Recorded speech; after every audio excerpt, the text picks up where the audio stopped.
अस्सलाम वालेकुम दोस्तों, आज हमारे साथ आंटी इरम हैं जिनका जर्मन नाम इरिस है और इनकी दोस्तें आपको क्या बुलाती हैं?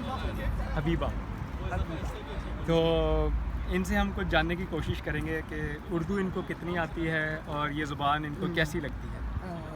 Geht es schon los. Also mir ist es Tori Urdu, Bolsakin und ये क्या उर्दू माय में नेम इज़ मुश्किल। उर्दू में मुश्किल है, उर्दू में मुश्किल लेकिन उर्दू अच्छी तो लगती है। बहुत साल से पहले उर्दू आती थी।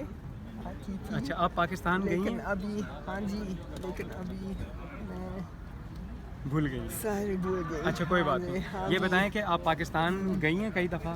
या हाँ जी, कौन सा शहर ज़्यादा अच्छा लगा आपको? हम ज़रा फैसलाबाद में थे। फैसलाबाद में थी। और कौन कौन से शहर आप गए हैं पाकिस्तान में? इस्लामाबाद देखा है आपने?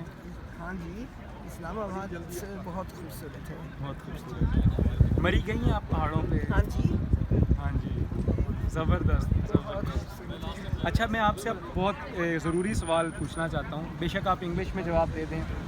जो यंग बच्चे आते हैं पाकिस्तानी इधर, ज़ाहिर है हम मुसलमान हैं, कल्चर थोड़ा मुख्तलिफ है यहाँ से, हम चाहते हैं कि हम यहाँ अच्छा इंटीग्रेट हों, लेकिन और जर्मन लोगों में वो हमसे खुश हों, तो हमें क्या करना चाहिए? हम कैसे बिहेव करें? सबसे अहम चीज़ है जर्मन ज़बान सीखना।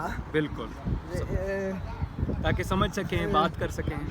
अभी मैं देखती हूँ कि मेरे लिए सबसे अहम चीज़ है उर्दू सीखना। वक्त थोड़ा है क्योंकि मैं अभी तक जॉब करती हूँ।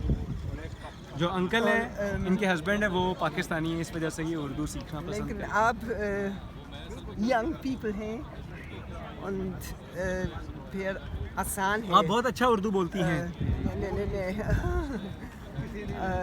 लेकिन मेरा ख्याल है आपके लिए आसान है जर्मन सीखना। जर्मन से। जर्मन ज़बान सीखना ये बहुत मुश्किल है।